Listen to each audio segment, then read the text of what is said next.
എൻ്റെ ഭാര്യയെ കൊന്നളഞ്ഞു. അതിൻ്റെ കാരണം ഞാൻ അറിയാതെ പല ബന്ധങ്ങളും തോന്നുമ്പോ കേറി വരുക. പിന്നെ തോന്നുമ്പോ കയറുന്ന കാര്യം ഞങ്ങൾ പറഞ്ഞോളൂ.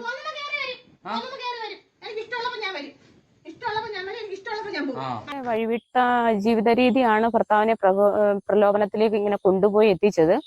ഏതൊരു ഭർത്താവും സ്വന്തം ഭാര്യ മറ്റൊരാളുടെ കൂടെ കഴിയുന്ന വീഡിയോ കാണുമ്പോൾ ഏതൊരാണും ഇങ്ങനെയൊക്കെ തന്നെ പ്രതികരിക്കും. എല്ലാവർക്കും നമസ്കാരം. പുതിയൊരു വീഡിയോയിലേക്ക് എല്ലാവർക്കും സ്വാഗതം. കൊല്ലം ജില്ലയിലെ പുനലൂർ എന്ന് പറയുന്ന സ്ഥലത്തിന് തൊട്ടടുത്തുള്ള ഒരു ചെറിയ ഗ്രാമമാണ് കലേനാട് എന്ന് പറയുന്ന ഒരു സ്ഥലം. അപ്പോൾ ആ ഒരു സ്ഥലത്ത് ഐസക് എന്ന് പറയുന്ന ഒരാള് തന്റെ സ്വന്തം ഭാര്യയെ കൊലപ്പെടുത്തി. അതിനുശേഷം ഫേസ്ബുക്കിൽ വന്ന് ഒരു ലൈവ് ഇടുകയാണ്. താൻ എന്തിനാണ് തന്റെ ഭാര്യയെ കൊലപ്പെടുത്തിയത് എന്നുള്ള കാര്യമാണ് ആ ലൈവില് വിശദീകരിക്കുന്നത്. അതിനുശേഷം ഇദ്ദേഹം പോലീസ് സ്റ്റേഷനിൽ കീഴടങ്ങുകയും ചെയ്തു. അപ്പോൾ ഈ ഭാര്യയും ഭർത്താവും തമ്മിൽ വളരെ ദീർഘകാലമായിട്ട് പിണങ്ങി താമസിക്കുകയാണ്. ഇവർക്ക് 2 മക്കളുണ്ട്. അതിലെ മൂത്ത മകൻ ക്യാൻസർ പേഷ്യന്റ് ആണ്. അപ്പോൾ ഇദ്ദേഹം ഈ ലൈവില് ചില വിചിത്രമായിട്ടുള്ള വാദങ്ങൾ ഉന്നയിക്കുന്നുണ്ട്. ഇവിടെ എടുത്തു പറയേണ്ട ഒരു കാര്യം എന്ന് പറഞ്ഞാൽ, നമ്മൾ ഇത്തരത്തിലുള്ള ധാരാളം കൊലപാതകങ്ങൾ കേരളത്തിൽ നടന്നതായിട്ട് നമ്മൾ കണ്ടിട്ടുണ്ട്. അപ്പോൾ അതിനകത്തിലൊക്കെ നമ്മൾ മനസ്സിലാക്കുന്നത്, ഒന്നിൽ ഈ ഭർത്താവ് എന്ന് പറയുന്ന വ്യക്തി മദ്യപാനിയായിരിക്കാം, അല്ലെങ്കിൽ അങ്ങനെ ആ രീതിയിൽ ജീവിക്കുന്ന ആളായിരിക്കാം. എന്നാൽ ഇവിടെ നാട്ടുകാരൊക്കെ പറയുന്നത് ഈ ഐസക് എന്ന് പറഞ്ഞ ഈ കൊലപാതകി മദ്യപിക്കാറില്ല, പുകവലിക്കാറില്ല, വളരെ ഡീസന്റ് ആയിട്ടുള്ള ഒരു വ്യക്തിയാണ് എന്നുള്ളതാണ്. എന്തുകൊണ്ടാണ് ഈ ഒരു കൊലപാതകം നടത്തിയത് എന്നുള്ള കാര്യം നമ്മൾ മുന്നോട്ട് അന്വേഷിക്കുന്ന സമയത്താണ് ചില ഞെട്ടിക്കുന്ന കാര്യങ്ങൾ നമുക്ക് മനസ്സിലാക്കാൻ വേണ്ടി സാധിക്കുന്നത്. അപ്പോൾ ഇദ്ദേഹം വന്ന് ഈ ലൈവിൽ പറഞ്ഞ കാര്യങ്ങൾ നമുക്കൊന്ന് ആദ്യം കേട്ടു നോക്കാം.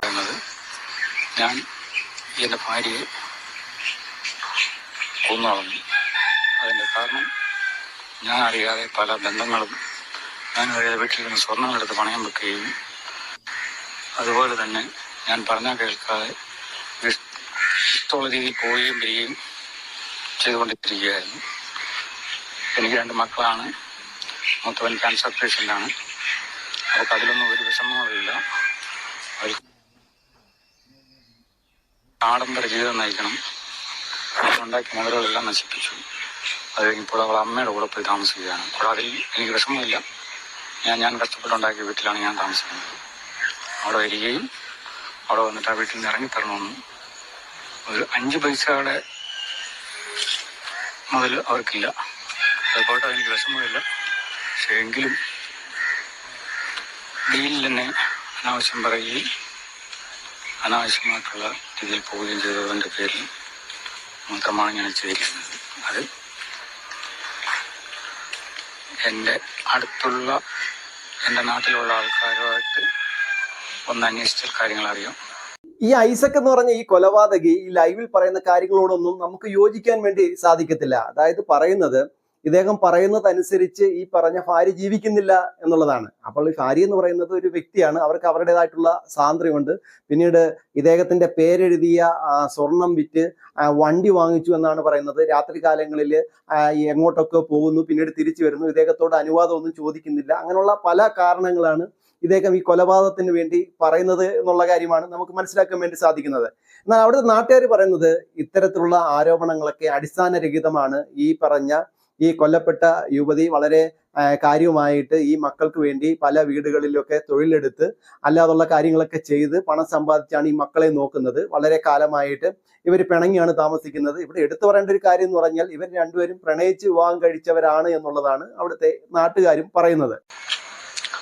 ഒന്നിന് 2 വണ്ടി പഠിപ്പിച്ചു, വണ്ടി മേടിച്ചു കൊടുത്തു. അനാവശ്യമായ പോക്കാണ് ഞാൻ പറയുന്നത്. വണ്ടി ഉപയോഗിക്കാൻ പാടില്ല എന്ന് പറഞ്ഞപ്പോൾ എൻ്റെ കയ്യിൽ കിടന്ന എൻ്റെ പേരെഴുതിയ ഞാൻ ഇട്ട് കൊടുത്ത മോതിരം ഞാൻ അറിയാതെ പണയം വെക്കുകയും, പണയം വെച്ചോ വിറ്റോ എന്നറിയില്ല. എന്നിട്ട് വളരെ ധിക്കാരപരമായിട്ട് അടുത്ത വണ്ടി മേടിക്കുകയും എവിടുന്നോ ജോലി ഒപ്പിച്ച് അതുപോലെ വേറെ ജോലിക്ക് പോകേണ്ട ആവശ്യമില്ല എൻ്റെ ഭാര്യയ്ക്ക്. എന്നാൽ അവൾ അധ്വാനിച്ച് കൊടുക്കുന്നുണ്ട്. എനിക്ക് മദ്യപാനിയല്ല, പുകവലിയില്ല, ഇതൊരു കാര്യങ്ങളില്ല. ഇവിടെ നമ്മൾ വളരെയധികം അവരുടെ അമ്മയും അവളിപ്പോൾ ഒരു പാർട്ടിക്ക് അത് പോയി കയറിയില്ല. പാർട്ടിയിൽ പോകുന്ന എനിക്ക് ഇഷ്ടമില്ല എന്ന് പറഞ്ഞിട്ട് പാർട്ടിയിൽ പോവുകയും പാർട്ടിയിലുള്ളവന്മാർ അതിന് പിന്തുണ നൽകുകയും എന്ത് വന്നാലും ഞങ്ങളുണ്ടെന്ന് പറയുകയും രാത്രി കാലങ്ങളിൽ പോവുക വരിക ഇതൊക്കെയാണ് അവൾ ചെയ്യുന്നത്. അതിൻ്റെ പേരിലാണ് ചെയ്യേണ്ടി വന്നത്. പല പ്രാവശ്യം ഞാൻ പറഞ്ഞു കൊടുത്തുള്ളത് കൊണ്ട് സന്തോഷമായിട്ട് കഴിയാം. എന്നിട്ട് അത് കേൾക്കാതെ അവളുടെ സ്വന്തം ഇഷ്ടപ്രകാരം പോയതിൻ്റെ പേരിൽ എന്തൊക്കെ ചെയ്തു. അവിടുത്തെ നാട്ടുകാർ പറയുന്നത് ഈ പറഞ്ഞ വ്യക്തി രാവിലെ ഈ ഒരു വീട്ടില്, അതായത് ഈ പറഞ്ഞ ഇദ്ദേഹത്തിന്റെ ഭാര്യ താമസിക്കുന്ന വീട്ടിൽ വന്നതിന് ശേഷം ഈ പറഞ്ഞ ഭാര്യയുമായിട്ട് തർക്കം ഉണ്ടായതിന് ശേഷമാണ് ഈ ഭാര്യയെ വെട്ടി കൊലപ്പെടുത്തുന്നത്.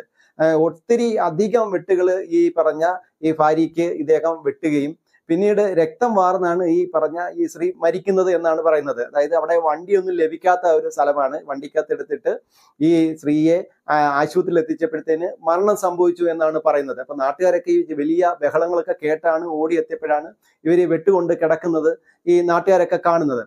അപ്പോൾ അത്രയ്ക്ക് ക്രൂരമായിട്ടുള്ള കൃത്യമാണ് ഈ ഐസക് എന്ന് പറയുന്ന വ്യക്തി ചെയ്തിരിക്കുന്നത്. അതിന് പറയുന്ന ന്യായങ്ങൾ നിങ്ങൾ കേട്ടില്ലേ, ലൈവിൽ പറയുന്ന ന്യായങ്ങൾ. ഈ പറഞ്ഞ ഭാര്യ ഏതോ പാർട്ടിയിൽ അംഗത്വം എടുത്തു, സ്വർണ്ണമാല വിറ്റു, പിന്നെ വണ്ടി വാങ്ങിച്ചു, തോന്നുന്ന പോലൊക്കെ നടക്കുന്നു, അദ്ദേഹത്തിന്റെ ഇഷ്ടപ്രകാരം നടക്കുന്നില്ല, ഇങ്ങനെയുള്ള വിചിത്രമായിട്ടുള്ള വാദങ്ങളൊക്കെയാണ് പറയുന്നത്. ആ രീതിയിലൊക്കെ നമ്മൾ ചിന്തിക്കുന്ന സമയത്ത് ഇവിടെ ഭർത്താക്കന്മാർക്കൊക്കെ ഇങ്ങനെ കൊല്ലാനേ സമയം കാണുമെന്നുള്ള കാര്യം നമ്മൾ എല്ലാവരും ഒന്ന് മനസ്സിലാക്കണം. അത്തരത്തിൽ സ്വതന്ത്രമായിട്ട് ജീവിക്കുന്ന ഒരുപാട് ഭാര്യമാരുണ്ട്. അപ്പോൾ ഇത്തരം കാര്യങ്ങൾ ഇദ്ദേഹം പറയുന്നതിനോടൊപ്പം ചില ആരോപണങ്ങൾ കൂടി ഇവര് ഉയർത്തുന്നുണ്ട്. അപ്പോൾ ഒരു വാർത്താ ചാനലിൽ വന്ന ഒരു ക്ലിപ്പിംഗ് ഞാൻ ഇവിടെ വെക്കാം. അതിനകത്ത് പറയുന്നത് ഈ പറഞ്ഞ ഈ കൊല്ലപ്പെട്ട ഈ സ്ത്രീക്ക് ചില അവിഹിത ബന്ധങ്ങൾ ഉണ്ടായിരുന്നു, അതിന്റെ പേരിലാണ് ഈ ഐസക് സ്വന്തം ഭാര്യയെ കൊലപ്പെടുത്തിയത് എന്നുള്ളതാണ്. അതിനകത്തിൽ എത്രത്തോളം സത്യാവസ്ഥ ഉണ്ട് എന്നുള്ള കാര്യത്തെക്കുറിച്ച് നമുക്ക് വലിയ നിശ്ചയമൊന്നുമില്ല. എന്നാലും ഈ ഐസക്കുമായിട്ട് അടുത്ത ബന്ധമുള്ള ഒരു ബന്ധുവാണ് അത്തരത്തിലുള്ള കാര്യങ്ങൾ പറയുന്നത്. അത് നമുക്കൊന്ന് കേട്ടു നോക്കാം. നിന്റെ സംസാരം കാര്യം കൈ വെച്ചിരുന്നാ മതി. തോന്നുമ്പോ കേറി വരുക, പിന്നെ തോന്നുമ്പോ കയറുന്ന കാര്യം ഞങ്ങളെ പറഞ്ഞോളൂ.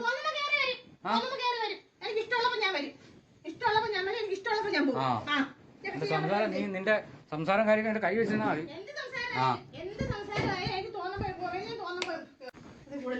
നീ വേറെ എൻ്റെ കൂടെ പുറത്തുനിന്ന് മതി. ഇവിടെ വഴിവിട്ട ജീവിത രീതിയാണ് ഭർത്താവിനെ പ്രലോഭനത്തിലേക്ക് ഇങ്ങനെ കൊണ്ടുപോയി എത്തിച്ചത്. ഏതൊരു ഭർത്താവും സ്വന്തം ഭാര്യ മറ്റൊരാളുടെ കൂടെ കഴിയുന്ന വീഡിയോ കാണുമ്പം ഏതൊരാണും ഇങ്ങനെയൊക്കെ തന്നെ പ്രതികരിക്കും. അത്ര പിന്നെ സ്വന്തം ഭർത്താവിന്റെ മുൻപിൽ ഇത്രയും വീഡിയോസുകൾ കാണിച്ചു, അല്ലെങ്കിൽ ഇങ്ങനെയുള്ള മോശമായ കാര്യങ്ങൾ കാണിക്കാൻ മനസ്സ് കാണിച്ച ആ ശാലിനി പുള്ളി അങ്ങനെ ചെയ്തു. പക്ഷെ എങ്കിൽ പോലും നമുക്ക് മക്കളുള്ളത് കൊണ്ട് നമുക്ക് അതൊരു വിഷമമാണ്. എങ്കിലും അത് ആ പുള്ളിയെ ഞാൻ ന്യായീകരിക്കുകയോ ഒന്നും ചെയ്യുമല്ല. കാരണം പുള്ളി ഈ വീഡിയോസും പുള്ളി ആ ശാലിനിയുടെ വഴിവിട്ട ജീവിത രീതിയും അങ്ങേയറ്റം സഹികെട്ടാണ് പുള്ളി ഇത് ചെയ്തത്. ഒരിക്കലും ഒരു ഭർത്താവ് സഹിക്കാൻ പാടില്ലാത്തതും കാണാൻ പാടില്ലാത്തതും അംഗീകരിക്കാൻ പാടില്ലാത്തതും കാര്യങ്ങൾ ആ ശാലിനി ചെയ്ത. ഈ സംഭവം നടക്കുന്നതിന് തൊട്ട് മുൻപ് തന്നെ എൻ്റെ അപ്പാപ്പൻ എനിക്ക് രാവിലെ തന്നെ കുറേ വീഡിയോസ് എനിക്ക് അയച്ചിരുന്നു. പുള്ളിക്കാരിയുടെ വഴിവിട്ട ജീവിതത്തെക്കുറിച്ചുള്ള കുറേ വീഡിയോസ് എനിക്ക് അയച്ചിരുന്നു. ഐസക് ഈ ഭാര്യയെ കൊലപ്പെടുത്താൻ വേണ്ടി പ്ലാൻ ചെയ്ത് ഈ ഭാര്യ താമസിക്കുന്നിടത്ത് എത്തി ബഹളം വെക്കുന്ന ഓടിയാണ് നിങ്ങൾ കേട്ടുകൊണ്ടിരിക്കുന്നത്. അപ്പോൾ ഈ ഒരു ബന്ധു പറയുന്നത് ഇവർക്ക് വഴിവിട്ട ബന്ധമുണ്ടായിരുന്നു. അപ്പോൾ അതിന്റെ വീഡിയോ ക്ലിപ്പൊക്കെ ഇദ്ദേഹത്തിന് ലഭിച്ചു. അതൊക്കെ കണ്ടതിന് ശേഷമാണ് ഇത്തരത്തില് ഭാര്യയെ കൊലപ്പെടുത്താൻ വേണ്ടി ഇദ്ദേഹം തീരുമാനമെടുത്തത്. അദ്ദേഹത്തിന്റെ ഭാഗത്ത് തെറ്റില്ല എന്നുള്ള രീതിയിലാണ് ഇവർ പറയുന്നത്. എന്തൊക്കെ തന്നെ ആയാലും നമ്മുടെ രാജ്യത്തൊരു നിയമമുണ്ട്. ഭാര്യ എങ്ങനെ നടന്നെന്ന് പറഞ്ഞാലും അവരെ കൊലപ്പെടുത്താനുള്ള ഒരു അധികാരമൊന്നും നമുക്ക് ലഭിച്ചിട്ടില്ല. വേണമെങ്കിൽ ഡൈവോഴ്സ് ചെയ്ത് വേണമെന്നുണ്ടെങ്കിൽ സ്വതന്ത്രനായിട്ട് പോവാം. അപ്പോൾ ഇത്തരത്തിലുള്ള ഒരു നടപടിയൊന്നും ഒരു കാരണവശാലും നിയമം അംഗീകരിക്കുന്നത് അല്ല. അപ്പോൾ ഇദ്ദേഹം പറയുന്ന കാര്യത്തിൽ എത്രത്തോളം സത്യമുണ്ട് എന്നുള്ള കാര്യം പോലീസ് അന്വേഷിച്ച് കണ്ടെത്തേണ്ട വസ്തുതയാണ്.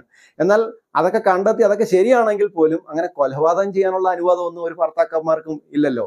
അത്തരത്തിലുള്ള നിലപാടെടുത്തു കഴിഞ്ഞാൽ ഇവിടെ ഒരുപാട് കൊലപാതകങ്ങൾ സംഭവിക്കും എന്നുള്ള കാര്യത്തിൽ ഒരു തർക്കവുമില്ല. അപ്പോൾ ഈ ഒരു ബന്ധു പറയുന്ന ബാക്കി കാര്യം കൂടെ നമുക്കൊന്ന് കേട്ടു നോക്കാം.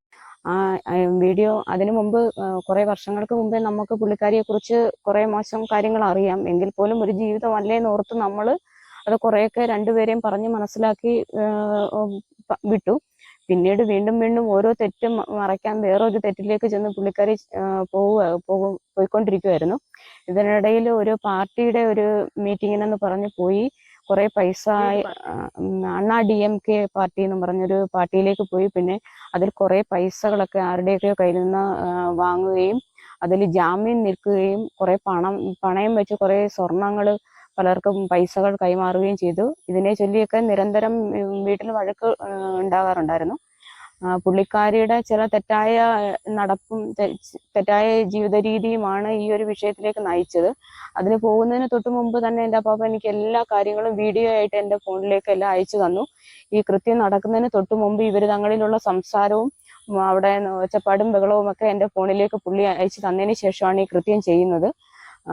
പിന്നെ പ്രതി ചെയ്യാൻ കുറച്ച് കാരണങ്ങൾ പ്രതിയുടെ ഭാഗത്തും ഉണ്ട്. കാരണം അത്രമാത്രം സഹികെട്ടിട്ടാണ് പുള്ളി ഇങ്ങനെയൊക്കെ ചെയ്തത്. അല്ലെങ്കിൽ ഒരിക്കലും അങ്ങനെ ചെയ്തില്ല. കാരണം പുള്ളിക്കാരി എന്ന് പറഞ്ഞാൽ ഈ നാട്ടിൽ എല്ലാവർക്കും അറിയാം, ഐസക്കും ശാലിനി എന്ന് പറഞ്ഞാൽ ഇവർക്ക് നന്നായി സ്നേഹത്തോടെ പോയിരുന്നൊരു ഫാമിലിയെ പെട്ടെന്നുണ്ടായ ഒരു വിഷയങ്ങളും ഈ പുള്ളിക്കാരിയുടെ വഴിവിട്ട സ്വഭാവങ്ങളും കാരണമാണ് പുള്ളി ഇങ്ങനെ ചെയ്തത്.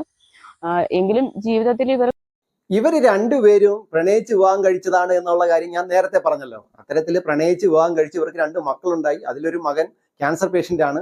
അപ്പോൾ ഇവർ രണ്ടുപേരും കൂടെ യോജിച്ച് ആ പിള്ളേരെയൊക്കെ നോക്കുന്നതിന് പകരം ഇങ്ങനെ തർക്കങ്ങളും പ്രശ്നങ്ങളൊക്കെ ഉണ്ടായതിനു ശേഷം ഒരാളെ കൊല്ലുന്നു, അടുത്ത ആൾ പോയി ജയിലിൽ കിടക്കുന്നു. അപ്പോൾ ഈ പിള്ളേരുടെ കാര്യം നമ്മളൊന്ന് ആലോചിച്ച് നോക്കണം. ഈ പിള്ളേരെ സംബന്ധിച്ച് നമ്മൾ പറയുന്ന സമയത്ത് ഒരാൾ ക്യാൻസർ പേഷ്യന്റ് ആണ്, ചികിത്സയിലിരിക്കുന്ന ആളാണ്. ഇപ്പോൾ അവരുടെയൊക്കെ കാര്യങ്ങൾ മുന്നോട്ട് ആര് നോക്കും എന്നുള്ള കാര്യം നമ്മളൊന്ന് മനസ്സിലാക്കണം. അതായത് ഇദ്ദേഹത്തെക്കുറിച്ച്, ഈ ഐസക് എന്ന് പറയുന്ന ഈ കൊലപാതകയെക്കുറിച്ച് നാട്ടുകാർ പറയുന്നത് വളരെ ഡീസന്റ് ആയിട്ടുള്ള മനുഷ്യൻ. അപ്പോൾ ഈ കൊല്ലപ്പെട്ട യുവതിയെക്കുറിച്ച് അവിടുത്തെ നാട്ടുകാർ പറയുന്നത് അവരും വളരെ ഡീസന്റ് ആയിട്ടുള്ള ആളാണ് എന്നാണ് പറയുന്നത്. അപ്പോൾ എത്രത്തോളം ഇതിനകത്തിലൊക്കെ ശരിയുണ്ട്, ഏതൊക്കെ രീതിയിലാണ് ഇവരുടെ മാനസിക സ്ഥിതി സഞ്ചരിച്ചത്, അല്ലെങ്കിൽ ഈ ഭാര്യയും ഭർത്താവും തമ്മിലുള്ള ഇതിന്റെ ഇടയ്ക്കുള്ള വിഷയം എന്താണെന്നുള്ള കാര്യം ഒന്നും നമുക്ക് വിശദമായിട്ട് അറിയത്തില്ല.